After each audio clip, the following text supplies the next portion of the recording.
Запись жазып бастадым. Ақырындап запись жазылатын болғандықтан қалған адамдар немен қосыла береді деп ойлаймын. Сол записьті көріп.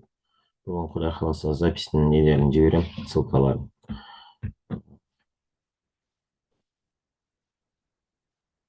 Жалпы біз осы радиацияны айту кезінде біз айттық бірінші очередь қандай бізде қауіп бар екенін білу керекпіз. Иә. Енді әртүрлі эксперименттер жасау кезінде немесе там бір қондырғыларды орнату кездерінде сол жердегі қандай қауіп бар екендігін білу керекпіз. Ол мысалға там 83-84% дейін почти закись урана болуы мүмкін, иә. Немесе 70-80%-ға дейін жолтекек болуы мүмкін. Бұл қақталмаған не сияқты. Немесе бір сұйық товарный десорбат күйінде уран болуы мүмкін, иә, сұйық күйіндегі уран. Бұл құрамында енді 12%-дан аз болады деп айтады. Бірақ енді где-то 8% в основном бір тасымалдаулар кездерінде солай жүзеге асады. Бұлардың барлығы біз үшін сыртқа көп не шығара қоймайды. Үлкен бір цистернаны 18 кубтық, 22 кубтық цистерналарға 18-ін толтыратын болса, бұл жерде примерно енді 8% таза уран деп алатын болса, біраз уран болады ішінде, иә. Сол 18 куб товарный десорбаттың ішінде. Бірақ сыртына бір жарым, бір микрозиверт доза шығаруы мүмкін сыртқа қарай. Әрине, бұл кепкен кезінде тұз түзіледі. Тұз тоже как радиоактивный. Уран ол да, иә,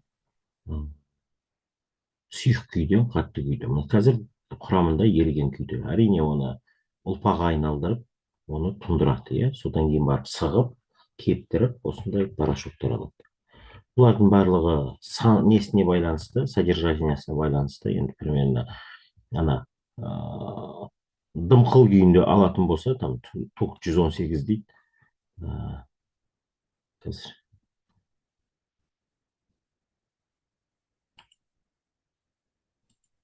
мынандай туктар болады. Осылардың іштеріне сұйық күйде құйып, мысалға Өскемендегі заводқа жіберуі мүмкін, иә. Жаңағыдай кептіріп, сығып, оны жағып ұзақ уақыт жатпайды. Но егер осындай порошок күйінде жіберетін болса, сонда бір 70-80%-ға дейін жеткізуге болады таза уранды ішінде. Әрине, ондай 70-80% болған кезде де сыртқа көп шығармайды. 6 микрозиверт, максимум ұзақ тұрып қалса, біраз 10 микрозиверт сағатына көрсетуі мүмкін. Покажи, да. Нужно будет... У вас микрофон включен.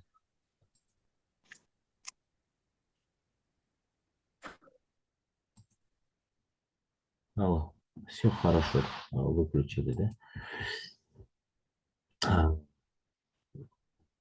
Примерно сыртына мощность эквивалентной дозы, иә, мэт, гамма.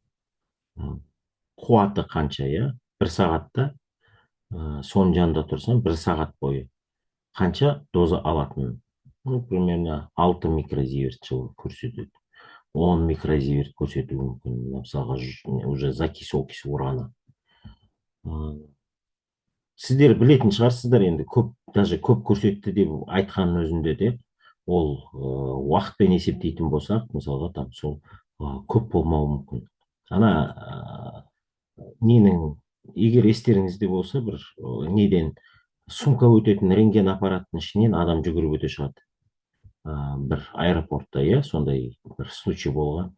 Сол кезде біз енді білмейміз, енді ішінде қанша болған радиация. Бірақ та мен сондай жүк тексеретін аппараттардың ішіне приборды жіберіп көрген болатын. Примерно 4000 микрозиверт сағатына көрсетті сол ненің ішінде. 4000 микрозиверт сағаты дегеніміз 4 миллизиверт, иә. Егер бір сағат тұрсан, соншама алушы едің, 4 миллизиверт алушы едің. Ну сен қанша там секунд өттің ана ішінен, иә, примерно там бір 5 секунд өтуі мүмкін там. Ы, бір сағатта қанша секунд бар там, иә, соның 5 секундын ғана есептейтін болсаң, сонда қатты көп доз алған жоқсың мәнінде, иә. Егер адам өзі дұрыс қабылдамаса, әрине там одан зиян болуы мүмкін, аз даже дозадан, егер ол өзіне жақын қабылдап қалса, иә, радиация алғанын. Көбінесе ода да бір кісі неде пойызда келе жатып менен сұрайды, рудникқа барғанда қандай не болмау керек деп. СБ бойынша бара жатқан жұмысшы. Ну егер ішке түсірмесең болды, егер шана несін там қолын жуып таза мұрнына маскаңды киіп алып жүрсең жеткілікті деп айтамын. Ол кісі рудникқа келген кезде үнемі ауыратын болып шығады, потому что ол кісінің түсінігі бойынша радиация бір өзінің зиянын әкеледі, иә. Сол үшін ішіме түссе бітті, іші өтеді де тамақ іше алмай қалады дұрыс, неге келген кезде рудникке. Содан кейін жұмыс істей алмай жұмыстан шығып кетті. Сонда қарап көрсеңіздер, өздерінің самовнушение больше влияет, чем саморадиация. Мысалға сүт қарапайым, иә, тоже радиоактивный, бетта шығарады түсті. Еще дополнительный гамма шығады, иә. Біз бұлар бар, мысалға бананда 0,1 микрозиверт, иә. Чтобы природный фон, допустимый природный фонд алу үшін, допустимый, иә, 1 миллизиверт бір жылда. Значит, 10 мың банан жеу керексің сен, чтобы бір жылда 1 миллизиверт алу үшін. 10 мың банан деген көп қой, мысалға, иә. Ну, какую-то долю дает. Но в основном бізде радон дает. Примерно радон 40%, 42% примерно природный дает. Самый большой природный внутренний не ретінде, источник ретінде ең көп сол радоннан келеді бізге. Сол үшін біз өзіміздің жұмыс орнымызды немесе уақыт өткізетін жерлерімізді дұрыс ұйымдастырғанымыз жөн, иә. Енді сіздердің жұмыстарыңызда енді қандай болуы мүмкін екен деп қарастыратын болсақ, сіздер айтып тұрмын ғой, көбінесе сіздер как хим лабораторияның жұмысшылары сияқты қылып қарауға болатын шығар сіздерді, иә, примерно. Потому что кейде может быть, да, заводтардың ішіне кіруі мүмкін, полигондардан отбор проб, иә, мысалға там, или керндар, мысалға керндардың да нелері бар, мысалға іштерінде рудный горизонттан алынған керндар болады, иә. Ол керндар тоже радиация шашады сыртына. Ол жерде 5 микрозиверт сағатына аспау керек оның радиационный фонды керннің. Потому что адамдар оның мысалы керн сақтайтын жерлері болады, иә. Оны о жерде жүретін адамда қанша сәуле алуға болады, болмайды, қанша о жерде тұруға болады, оның барлығы өлшеніп қаралып отыру керек, как радиационный объект ретінде, иә. Бізге енді жұмыс істеп жүрген адамдарға жылына 50 миллизиверттен артық алуға болмайды, иә. Бұл 50 миллизиверт біз үшін там ең максимальный болу керек. Бірақ та мысалға бір 5 жылдықын қосып 5-ке бөлген кезде 20 миллизиверт орташа жылына алуға рұқсат етілген. Демек бізде 50-ге дейін максимально болады, бірақ средний годовой 20 миллизиверттен аспау керек, иә, атом үшін. Ботоп үшін бұл 4/1 мәні жаңағы көрсетілген ненің. 4/1 дегеніміз, мысалға 50 миллизиверт болатын болса, ол 12,5 миллизиверт, иә, жылына максимально рұқсат етілген. Среднегодовой 20 миллизиверт атом үшін рұқсат етілсе, оның 4/1 бөлігі, иә, ол 5 миллизиверттен аспау керек.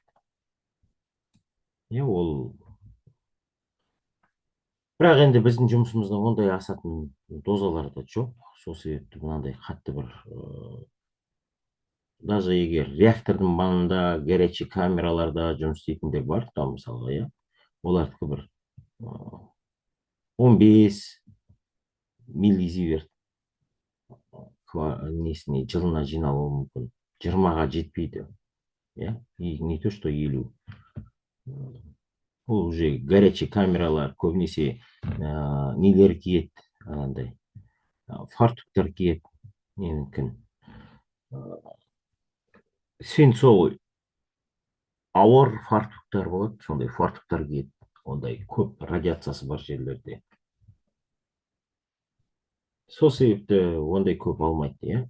Егер біз шын мәнінде және не деп айтатын болсақ, ол тиімді дозаны айтып отырмыз, эффективный. Ол доза ішкі және сыртқы дозаның қосындысы. Население үшін 1 миллизиверттен аспау керек орташа. Енді бір жерден 5 алып қоятын болса, ол жақтан ауыстырып басқа жаққа ауыстыру керек болады, чтобы болашақта алмайтындай, мүлдем доза алмайтындай. Бірақ бұл общий дененің қабылдаған деп қарайтын болсақ, бізде жеке біздің кейбір мүшелеріміз үлкен дозаларға да шыдай алады. Мысалға, кожа, біздің терілеріміз, бір 50 миллизивертқа дейін тері шыдайды. Мысалға, бұл атом үшін. Бұл мен айттым ғой, 200 миллизиверт вообще бүкіл дененікі. 20 миллизиверт бұл атом үшін деп аталса, мысалға, әртүрлі ликвидация жасау кездерінде жұмыс істеген жұмысшыларға көбінесе 200 миллизивертқа дейін рұқсат береді, как ликвидатор ретінде. Себебі олардың алған дозасы артынан басқа адамдардың доза алмауына әкелуі мүмкін. Жаңағы бір нәрсені тоқтатады, бір нәрсені там құтқарып алып шығады адамды, немесе там олардың кіріскендегі әкелетін несі, енді олар 200 алу керек қой, 200 алу бұл оправданный болу керек те. Құрдан құр бар ал деп ешкім кіргізіп жібермейді ондай жерге. Енді бірақ біздің жеке мүшелерімізді алатын болсақ, 500 миллизивертқа дейін атом үшін рұқсат етілген кожасы. Кость, стопа там, кейбір аяқ нелерге там радиация алуы мүмкін деген жерлер 500 миллизивертқа дейін. Ал ең әлсізі, ең сезімталы деп айтуға болады радиацияға, ол 20 миллизивертқа дейін шыдайтын хрусталики глаза, көздің қарашығы деп айтуға болады. Көздің қарашығы бұл біздің басқалардан қарағанда сезімтал. Бұны әрине өте нәзік болып жасалынған, қарап көрсеңіздер, 40 градус айналасында қоршап тұрған жидкость, енді ең көп суы бар жидкостьтардың бірі, 95%-ға дейін су іші. Бірақ та аязға да төтеп береді, 40 градус қатпай. И және де неге де мына ыстыққа да не істеп кеуіп кетпей сақталып тұратындай жидкость көздің ішіндегі. Бұның барлығы өте сезімтал дүние болғаннан кейін, жаңағыдай ионизация болатын болса, бұлар көбірек бір әсер етуі мүмкін. Тұрғылықты халық үшін 15 миллизиверт көзге хрусталик глаза. Тұрғылықты халыққа арналған доз. Так что бұл қатты көп доза емес, шын мәнінде. Әрбір дененің жеке өзінің сезімталдылығына, радиацияға сезімталдылығына байланысты оларды біз балама доза деп атаймыз, немесе эквивалентная доза. Балама доза осындай мәндерге дейін алуға болады. Қалай болып жатыр, өзі неше адам қосылып жатырмыз? Жаза кетсеңіздер, кім должностарыңызды жаза кеттіңіздерші мен, чтобы анандай қандай немен источникпен жұмыс істейсіздер, соны жаза кеттіңіздер. Қандай түрде, жидкий ма, не ма, мен соған байланысты тоже мысалдар келтіріп отырамын. Чатқа жазып жіберсеңіздер болады. қандай қандай радиационный, мысалға там спектрометр болуы мүмкін, иә, ол да источник ретінде, иә, ол мен жанында, иә, жұмыс істейтін источнигім спектрометр. Мысалға әртүрлі жаңағы ионизация туғызатын дегеніміз бұлардың жаңағы сыртындағы электронын ұшырып жібере алатын, иә, не қараңыздар, иә, сырттан сәуленің энергиясы келді, жаңағы, иә, энергиясы бар сәуле келді де мынаған берілді. Ол альфа сәулесі ма, бета сәулесі ма, гамма сәулесі ма, бұлар осылай сыртқа электронның ұшып шығуына әкеп соқтырды. Қандай түрлерімен жұмыс істейтініңізді жаза беріңіздер неде, чаттың ішінде. Хотя бы там вам что интересно, да, мысалға мен жаңағы осы арақ бойынша айтатын болсақ, енді күнде қызықтырып айта бермейді деп айтпасын. Арақ на самом деле енді до облучения, если пить, может быть, көмектесуі мүмкін шығар. Потому что арақ ішкен адамда обмен веществ тезірек жүре бастайды, иә. Демек, келіп түсіп жатқан нелердің бірден залалын сыртқа шығарып отыруға көмектеседі демек, иә. Уже сәуле албағаннан кейін ішкен кезде әрине бір нелер болатын шығар, мысалға, иә, пайдасы, бірақ та көбінесе керісінше бізден нені шығарып тастауы мүмкін, иә, витамин С-ның қажет емес деп. Витамин С, мысалға, там ол біздің иммунитетке жауап беретін витамин, иә. Сол себепті ол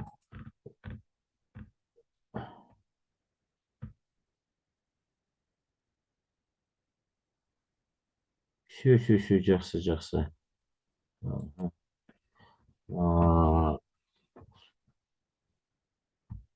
Осы ионизация ғой бізді не істейтін.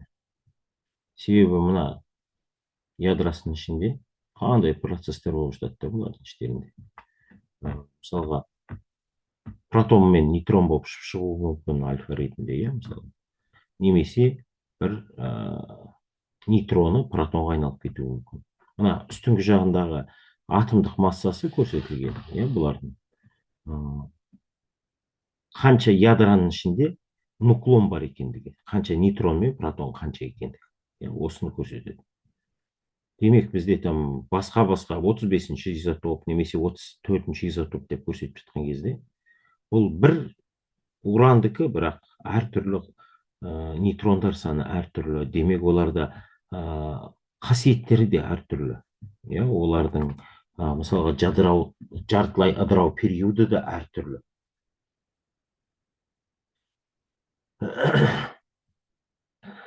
Мысалға, нені алатын болсақ,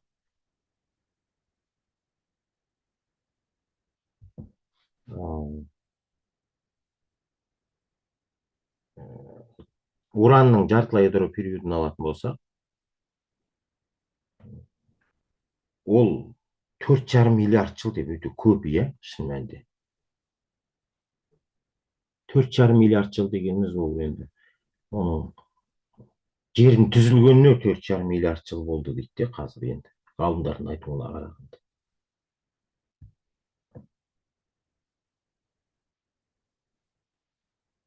Сол себепті олардың әрқайсының, мысалға, там басқа нелердің барлығын алатын болсақ, басқа элементтерді, иә, радон период пола распада, оныкі 3,8 сутка.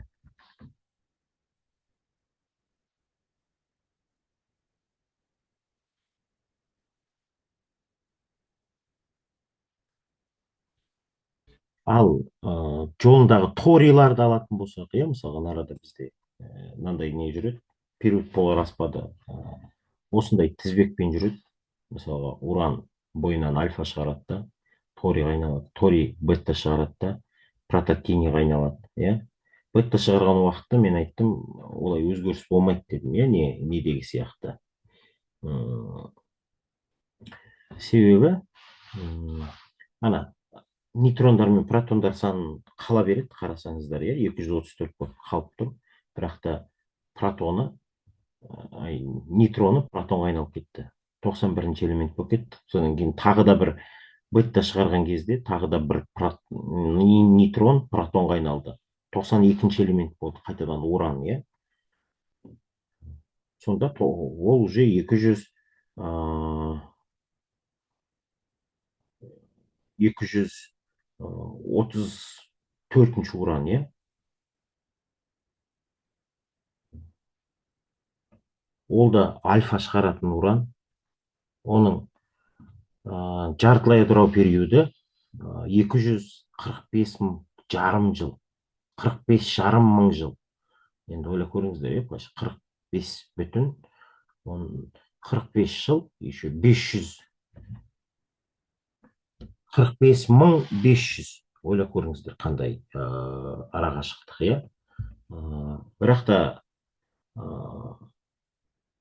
мысалға нені алатын болсақ,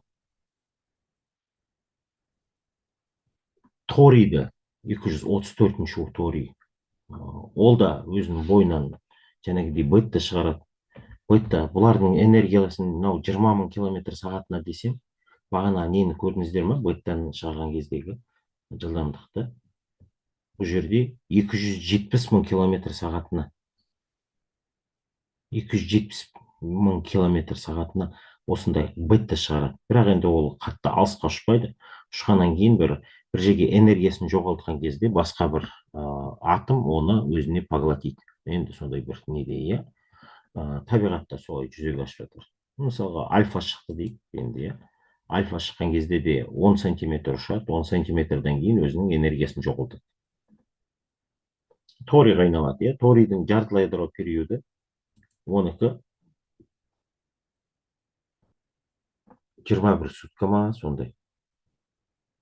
24 сутка, 24 сутка, иә. Мынарада енді 20 суткалық бір нені қарастыратын болса, элементті, иә. Бір шартты бір элемент условно қабылданған, иә. Оныкі 20 тәулік деп алатын болсақ, период болар аспалда. Басында 100 атомы болатын болса, радиоактивті. Осы 100 атомның 50-і ыдырап кететін уақыт. Тағы да сондай уақыт өткен кезде, жаңағы жартысы ыдырап кететін уақыт өткен кезде, тағы да қалған 50-дің де жартысы ыдырайды. Солай ыдырау арқылы бұл ең соңында осылай жойылады, иә. Бұл бастапқы жартылай осы уақыт сақталып отырады үнемі. Мысалға там торийді алатын болса, оныкі 24 сутка дедік, иә. 24 сутка мынаған дейін ауысып келеді. Содан кейін протактиний, қазір оныкін көрейік. Протактиний 234-ші, иә. Қазір оныкін де мен сразу айтып өтейін, енді сразу жүріп жатқан кезде осы продукт деления ғой әрқайсысы. 6 сағат дейді. 6-да 7 сағат полонийдікі дейді. Қазір. Бәрін бірдей көрсетіп жатқан жоқ, басқалар торийдікі. Примерно екі түрлісі бар, иә, 234-тің. Метастабильныйлары және де основной болады екен. Екеуінікі екі түрлі. 6-да 7 сағат болса, біреуінікі 1 минут 17 секунд. Осындай уақытта ыдырап кетеді екен, иә, жартысы. Олар тез-тез ыдырай бастайды, сол себепті бетта шығарған кезде бізде егер беттаны электрон ретінде ғана ұшып шығады деп қабылдаса, ол көбінесе гаммаға ұқсас сияқты, жақынырақ, чем альфадан қарағанда, иә. Мына беттаны өлшеу кезінде гамма көбінесе бізге кедергі жасайды, себебі мына гаммада тіркелінеді. Сол үшін ең бірінші беттаға темір жауып қояды да, тоқтату үшін, иә, темір крышкасын жауып қояды да, фон снимать етеді. Сол уақытта тек қана мына гамманы ғана тіркейді, бетта өтпейді, иә. Содан кейін барып қайтадан өлшеген кезде беттаны таза көрсетіп отыратын болады. осылай жүзеге асады там, иә. Бұл бетта тоқтаған уақытында енді қатты 1 метр ұшатын шығар там, иә, одан да энергиясы көп болса көбірек ұшуы мүмкін. Бірақ та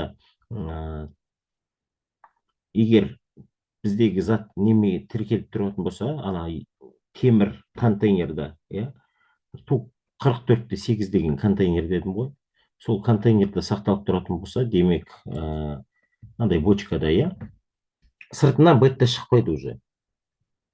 Ну, но бірақ та жаңағыдай үлкен энергиямен шыққан бетта темірге тоқтаған кезде өзінің энергиясын гамма ретінде мына темірден шығартқызады. Сол арқылы барған сайын гаммасы артып кете беруі мүмкін. Кішкентай 1 килограмм уранның мынандай кектің сыртындағы гаммасы примерно 1 микрозиверт сағатынадан асып кетуі мүмкін. 10 сантиметр жерде, иә, мына упаковканың сыртында 10 сантиметр жерде 1 микрозиверттен асып кетуі мүмкін сағатына. Сол себепті бұл радиоактивті, иә, там. Но бірақ та сондай қатты үлкен емес, иә, себебі барған сайын басқа да жаңағы продукты деления деп айтамыз ғой, солар өзінің сәулесін шығара беретін болады.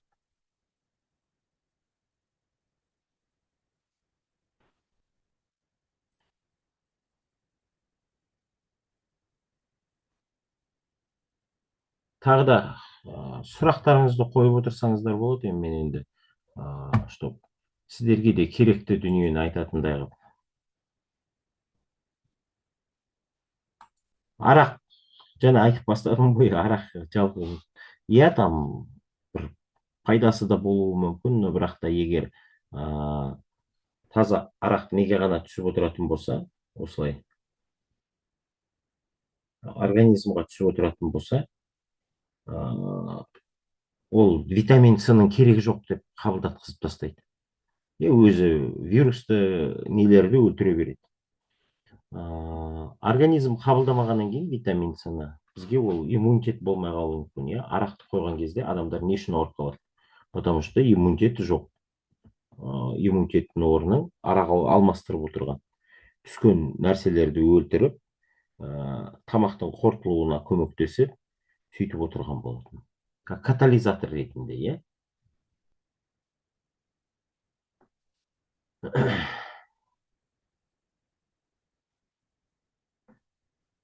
Ары қарай жалғастырайық сабағымызды, иә. Сол себепті біз қай жерде қандай сәуле бар, соған байланысты қорғанысты қолдансақ жеткілікті. Мысалға, альфа шығатын жерде біз қолымызда, көзімізде очки, қолымызда перчатка, болмаса жалаңашта ұстауға болады, бірақ болғаннан кейін жуып тастауға болады, жуып тастау керек. Әрине, салмай ақ қойғанымыз жөн, қолымызды бұлғап лишний раз, зачем оны кетіріп қиналғанша. Лучше перчаткамен ұстаған жөн, иә. Содан кейін бетта көп бола бермейді дедім, бірақ ол да бетта шығаратын шаңдарды жуып тастау арқылы біз ол болашақтағы шашатын бетталардан құтыламыз. Иә. Сол себепті бірінші очередь сонда тазалық сақтау болып отыр. Бұмен радиациямен жұмыс істеу кезінде. Бұл альфа шығаратын, бетта шығаратын шаңдарды егер шайып тастайтын болса, сырттан келетін мына гамма, сыртқы сәуле гамма дедім ғой, сол бізге қатты зиян әкеле қоймайды. Иә, өтімділігі көп болғанмен, оның жаңағы ионизация туғызатындай, мынандай ионизация туғызатындай қасиеті өте төмен, иә. Мына 1 сантиметр ауада жүрген кезде аммиак 80%, там, иә, то есть азот 80%, иә, содан кейін кислород бір примерно 20% деп сөйтіп бөле салатын болсақ, сол кислород пен азоттың қосындысының ортасында бір примерно 2-3 атомды зарядтап кетуі мүмкін ауадағы. Қатты көп зиян әкелмейді деген сөз. Енді оны тоқтату үшін біз 1 метр бетон пайдаланып, немесе бір бірнеше сантиметр қорғасын пайдаланып, иә, ондай қажеті жоқ. Одно и то же қалыңдық болып, бірақ та қайсысы жақсы ұстайды деген сұрақ туындайтын болса, көбінесе біз егер гамма болатын болса, қорғасын сияқты тығыз заттардың болғаны жөн. Тығыз заттардың, иә. Қарапайым даже уран 238 уранды алатын болсақ, иә, мына 238 уран. Солда жаңағы гамманы тоқтатуға көмектеседі. Бұл өте тығыз, иә. Сырттан келе жатқан гамманы тоқтатады өзінің ішінде. Осындай процесстер бізде жүріп жатады. Сол себепті біздің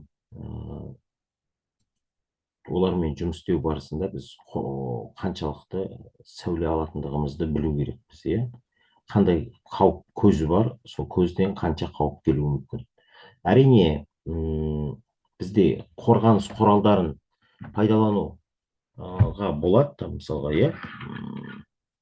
Мысалға, очки, содан кейін одноразовый костюм, мысалы, немесе перчатка, содан кейін нелер, маскалар пайдалансақ, иә. Бірақ та олардың барлығы второстепенно көмектесетін нәрселер. Бізге ең негізгі жақсы әсер әкелетін бір түрі, ол біздің өзіміздің сол нәрселерді источниктің болғыздырмауындамыз. Источниктің болмауы, ол жаңағы жұмыс орнында тазалық сақтау, иә, радиоактивті нәрселерге пайдаланатын затты көрінген жерге шығара бермеу, өзімізбен бұлғанып қалуы мүмкін нәрселерді кіргіздірмеу, иә, ол өте маңызды. Мысалға, мен қолым таза болмай тұрса, мен сотовый телефонды ұстамаушы едім. Иә, ол өте маңызды нелердің бірі, себебі ол телефонды үйге алып барамыз, бала-шаға ауызға салуы мүмкін, иә. Ол әртүрлі өзінің бір зиянын әкелуі мүмкін, егер қарастырып көрсеңіздер. Сол себепті біз бірінші жауапкершілікті өзіміз атқарамыз. Жұмыс істеп жатқан адамдар осымен.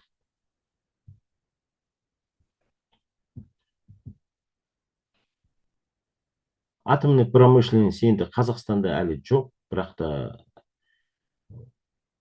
қазір енді біз бастамасы басталып жатқан сияқты, иә, вроде бы атомный электростанциясын салатын сияқты. Демек, бұл да бір болашақта бізге мына источник екіге бөлінеді ғой, біреу природный, екіншісі техногенный. Сол техногенныйдің бір бөлшегі болуы мүмкін, иә, бізге әкелетін осындай радиация. Бірақ та шын мәнінде мынандай үлкен бұл труба емес, иә, бұл ішіндегі ауаны, суды суытуға арналтылған градиркасы, иә, мынау. Реактордың өзі бұл емес қой. Содан кейін бұл суды суыту арқылы жаңағы реакторды салқындатып отырады. Шын мәнінде мына айналасындағы радиация көмірден шығатын радиациядан аз. Шын мәнінде көмірдің ТЭЦ-тардан шығатын радиация бізде көп радиацияның көп бөлігін алып келеді. Себебі шығатын бүкіл түтіні бар, несі бар, қаншама зияны бар, иә, жаңағы содан кейін күлі бар. Оны күлден де радиация шығады. Иә, мысалы, ТЭЦ-тарда. Сол себепті бізде АЭС болатын болса, оның маңайы таза болады шын мәнінде.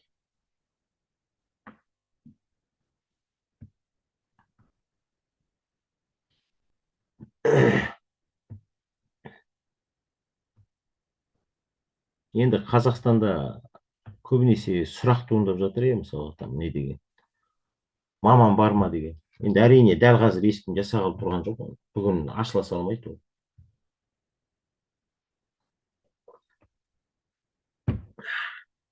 Бірақ та ол жерде де жұмыс істейтін адамдар, кәдімгі слесарьлар, нелер, иә. Тек қана оның ішіндегі теплоносителі ғана радиоактивті. Немесе реактордың ішінде жұмыс істейтін әртүрлі өздерінің операторлар болады, иә.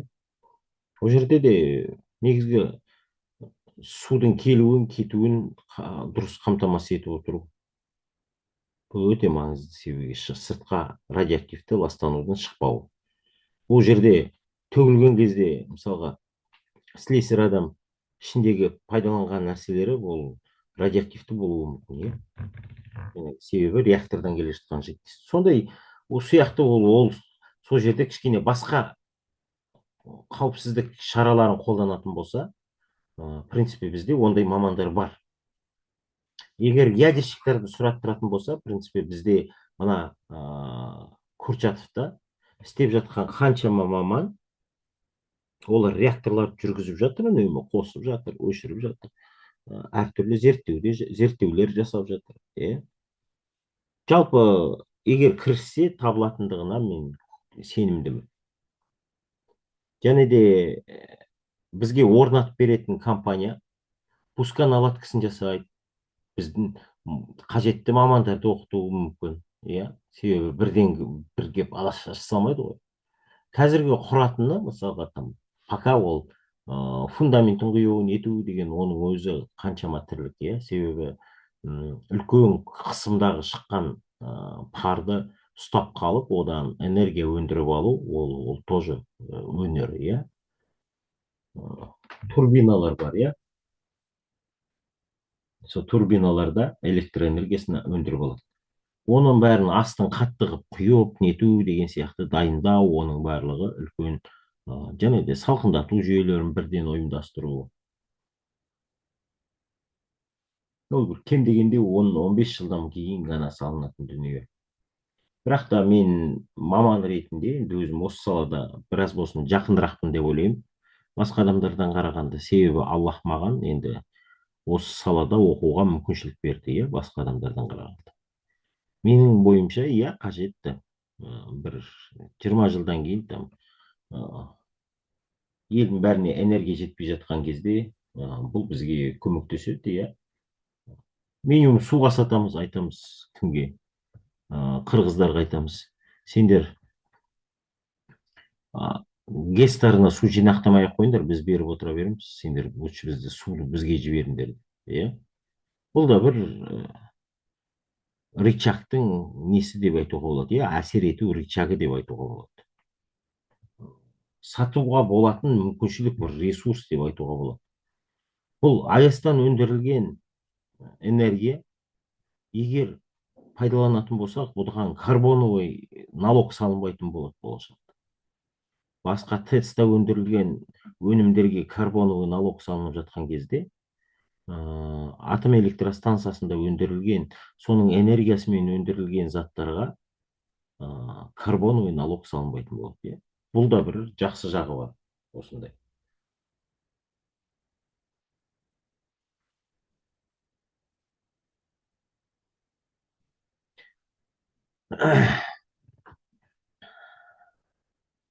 Енді бұл жерде салынса да бір адамдар 15-20 миллизивертқа дейін бір жылда алуы мүмкін. Бірақ та аудан асырып жібермейді ешкім.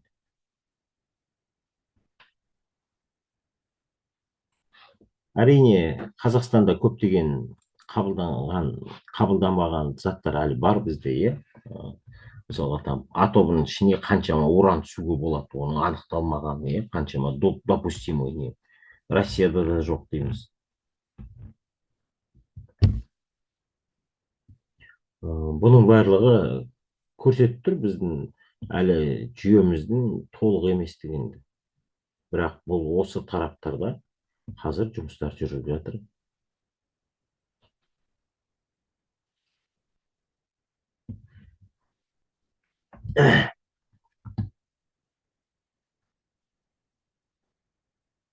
Егер жұмыс орнымызда белгілі бір источник болатын болса, бізді жұмысымызға қатысы, енді источникпен жұмыс істеу дегеніміз және тасымалдау, сақтау, содан кейін арту, өңдеу, өндіру, иә,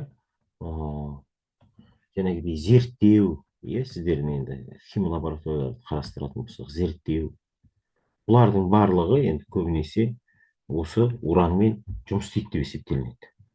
зерттеу болатын болса да, иә. Демек біз ы, өзімізді А тобы деп қарап, ы, ол радиоактивті ластанудың сыртқа шығуына, басқа біреуді ластауына да жауапкершілікті өзімізге аламыз. Жауапкершілікті алу өте маңызды, себебі біздің атқарған жауапкершілігіміздің арқасында сырттағы адамдардың, қарапайым там населениенің, не сәуле алмауына біз әкелеміз. Бұл өте маңызды, жаңағы аз қалдықты үзілу бойынша, иә. Өте маңызды ғой, аз қалдық үзілетін болса біздің өндіріс орнында. Демек, радиоактивті қалдық аз болады деген сөз, иә. Демек, көрінген нәрсені бұлғай беретін болса, оның бәрін радиоактивті қалдық қылып көму керек боламыз. Осындай нәрселерді жұмыс істеу кезінде біз өзіміз жауапкершілікті білу керекпіз. Жауапкершілік басқа адамдардың ластануына, сәуле алуына әкелмеу, осы соның алдын алады. Егер бізде мысалға ТБшниктер бар, РБшниктер бар, немесе дозиметристер бар, немесе басқа бір главный инженер кім бар деген әртүрлі, иә, адамдар біреулерге ескерту жасап жатса, бір замечание, дұрыс қабылдай білу керекпіз, иә. Рахмет деп, мен ойлап жатқанына.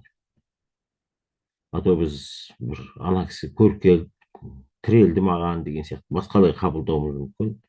Бірақ та біз олардың істегендеріне рахметімізді айту керекпіз, иә. Рахмет, осындай. Ол критиканы дұрыс қабылдау деген сөз, иә.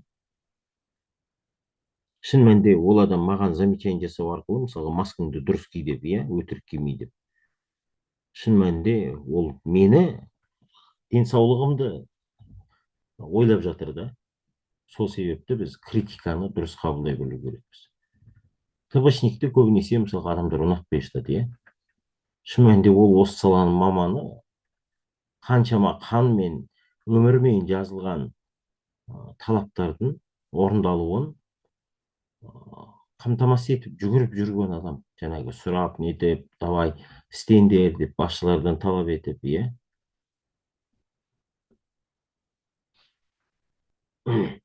Көбінесе біз басшыларды енді немене өзгереді деген кезде айлық өзгереді дейміз, көбінесе, иә, бас болып өссе адам. Бірақ айлықтан бөлек ол жерде ең үлкен, ең маңызды нәрсе ол жауапкершілік өседі. Сен жауапкершілікті арттыру, көп адамға жауап беру, нету арқылы сен жаңағы сол ақшаны көбірек алатын боласың. Сонда егер біз өзіміздің жұмысымызға жауапкершілікпен қарайтын болсақ, онда басқаларға біздің әрекетімізден зиян келмейді. Бұл өте маңызды деп ойлаймын, иә, біздің әрекетіміздің дұрыс ұйымдастырылуы.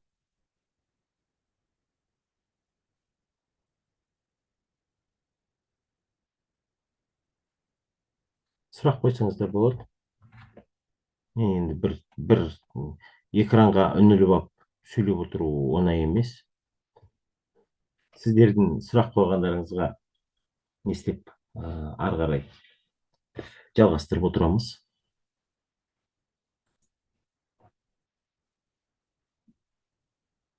Лаборант болғанда, значит, немен жұмыс істейтінсіз, иә, источниктермен. Жаңа бекті айтамын.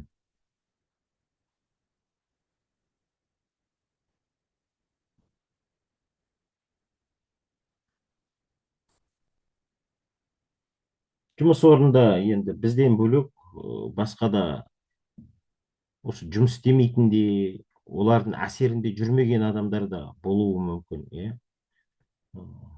айналамызда. Сол адамдардың да осы біздің істеген әрекетімізден артық сәуле алып қоймауын біз қана қамтамасыз етеміз. Кім жұмыс істеп жүр? Сол адамдар. Е адам әртүрлі вредность төлеуі мүмкін жұмыста. Көбінесе елдер сол жағын ғана ойлайды, иә. Бірақ та егер жұмыс орнын таза ұстайтын болса, сол вредностьтің бәрін алып тастайды, шынымен. Білесіздер ме? Енді көп көрсетсін деп біз шашып тастамау керекпіз ғой.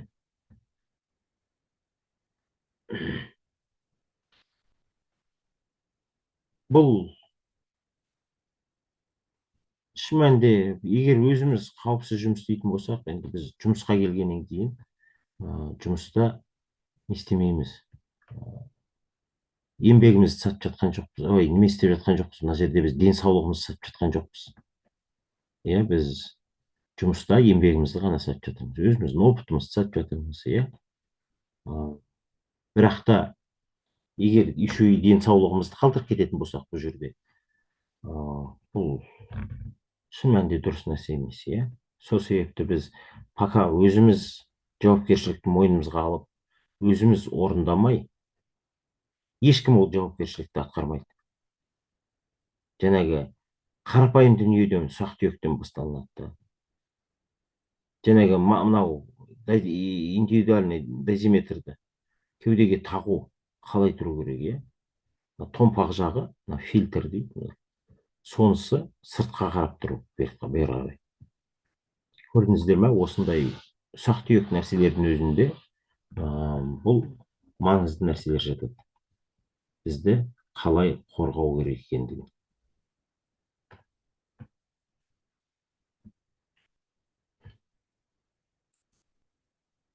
Енді сиздардың әртүрлісі болады, иә, мысалы. Бір жерде раствор өтпеу керек болатын болса, ол кислота защитный слой несімен болуы мүмкін, иә. Оған тиді ма, жуып тастайсың, болды, все, ішке өтпейді. Кей жерде тек қана одноразовый комбинезон болуы мүмкін. Ол да мысалы, иә, шын мәнінде сырттан келетін жаңағы ластануды, дененің, терінің ластануын қорғайды. Ал сырттан келіп жатқан жаңағы гамманы алатын болсақ, оны тіркейтін осы біздің индивидуальный дозиметрларымыз. Иә. Осы индивидуальный дозиметр бізде ішінде кішкентай кристалдары бар болады. Мынаны қызыл тұрған жердің ішінен мынандай не шығады да, ішінде қызыл кристалдар болады. Осындай кристалдар өздерінің бойынан гамма сәулесі өткен кезде бұл өзгешелікке ұшырайды. Сол арқылы бір ақау туындайды бұл кристалдардың ішінде. Бірақ та бұны қайтадан қыздырып неге алып барған кезде, қыздырған кезде бұл қайтадан сәуле шығарады. Енді қыздыру примерно 300 градустан асқан кезде, сәуле шығарады и қалпына келеді, обнуляется, можно сказать. Содан кейін сол вспышканы тіркеу арқылы біз қанша адам сәуле алғандығын білеміз. Адамның қанша сәуле алғандығын.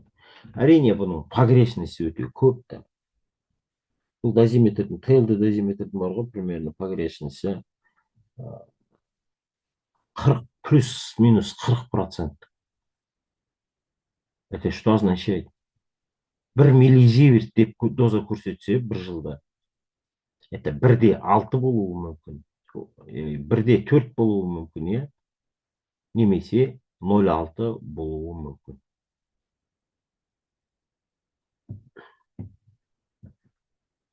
Сол себепті ыстық жерге бұл дозиметрді ұстамау керекпіз, себебі ішіндегі несі обнуляция етіп қалуы мүмкін. Күннің көзіне ашық ұстамау керекпіз. Томпақ жағында бұл дозиметрдің мынандай фильтр орналасады. Бұл фильтр 10 сантиметр адамның денесінің қалыңдығын алмастырады. Фильтр. Демек, мына кристалға жету үшін примерно 10 сантиметр біздің биологический ткань, біздің 10 сантиметр тереңдікте қанша доз алғанымызды көрсетеді деген сөз.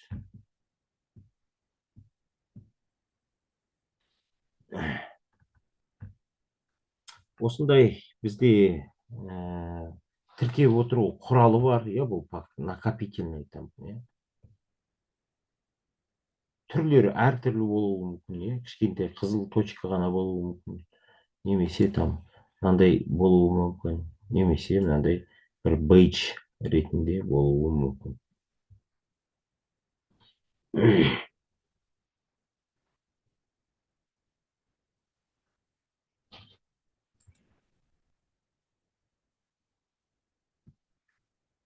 Бұның барлығы тек қана сыртқы сәулені өлшеуге керек деп айттым, жаңағы дозиметр. Ішкі сәулені көбінесе есептеу жолымен жүргізіледі. Қанша шам болды, қанша уақыт ол жерде болды өзі, және де соның барлығы есептелінеді де. Ол жерде ол болған кезде средний месячный қандай болды показаниялар, радондікі қандай болды, менікі қандай болды, иә.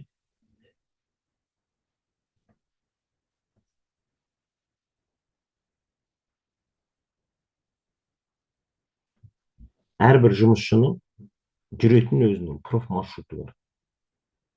Сол проф маршрутқа байланысты адамдар